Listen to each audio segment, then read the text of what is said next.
ചെറുതും വലുതുമായ ധാരാളം നദികൾ ഇന്ത്യയിലുണ്ട്.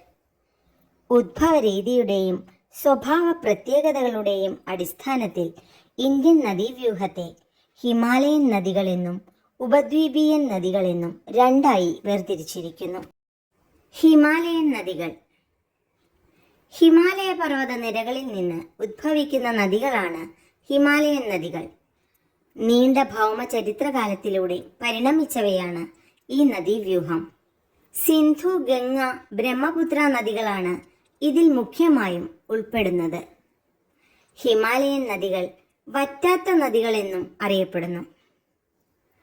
ഹിമാലയത്തിലെ മഞ്ഞുപാളികൾ ഉരുകുന്നതും താഴ്വാരങ്ങളിൽ ധാരാളമായി മഴയുണ്ടാകുന്നതുമാണ് ഈ നദികളിലെ ജലലഭ്യതയ്ക്ക് കാരണം. അതിവിസ്തൃതമായ വൃഷ്ടിപ്രദേശവും അതിശക്തമായ അപരദന തീവ്രതയും ഹിമാലയൻ നദികളുടെ പ്രത്യേകതയാണ്. പർവ്വത മേഖലകളിൽ ആഴമേറിയ ഗിരികന്ധരങ്ങളും രൂപത്തിലുള്ള താഴ്വരകളും ചെറുതും വലുതുമായ വെള്ളച്ചാട്ടങ്ങളും സൃഷ്ടിച്ചുകൊണ്ട് ഇവ ഒഴുകുന്നു. സമതലങ്ങളിലേക്ക് കടക്കുമ്പോൾ വിസ്തൃതമായ താഴ്വരകൾ, ഓക്സ്ബോ തടാകം, പ്രളയ സമതലങ്ങൾ, നദീമുഖങ്ങളിൽ ഡെൽറ്റകൾ ഇവയെല്ലാം നിർമ്മിക്കുന്നു.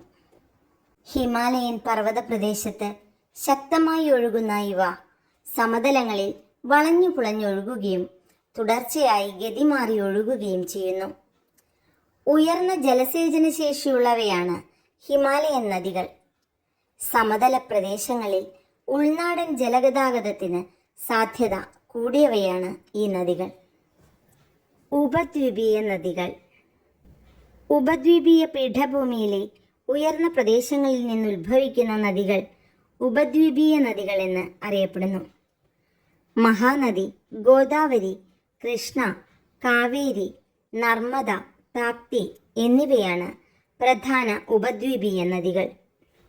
ഉപദ്വീപീയ നദികൾക്ക് താരതമ്യേന വിസ്തൃതി കുറവാണ്. എല്ലാ ഉപദ്വീപീയ നദികളും വെള്ളച്ചാട്ടം സൃഷ്ടിച്ചുകൊണ്ടാണ് സമതലത്തിലേക്ക് കടക്കുന്നത്.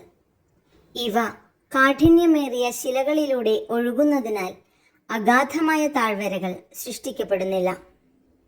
കൃത്യമായ ഗതി, മിയാൻഡറുകളുടെ അഭാവം, വറ്റിപ്പോകുന്ന അവസ്ഥ എന്നിവ ഉപദ്വീപീയ നദികളുടെ പ്രധാന പ്രത്യേകതയാണ്. നീർച്ചാലുകളുടെ വളഞ്ഞു പുളഞ്ഞ ഭാഗത്തെയാണ് മിയാൻഡർ എന്ന് വിളിക്കുന്നത്. നീരൊഴുക്ക് കാലങ്ങൾക്കനുസരിച്ചും പൂർണ്ണമായും മഴയെ ആശ്രയിച്ചുള്ളതുമായതിനാൽ ഉപദ്വീപീയ നദികളിൽ വേനൽക്കാലത്ത് വെള്ളം തീരെ കുറവായിരിക്കും.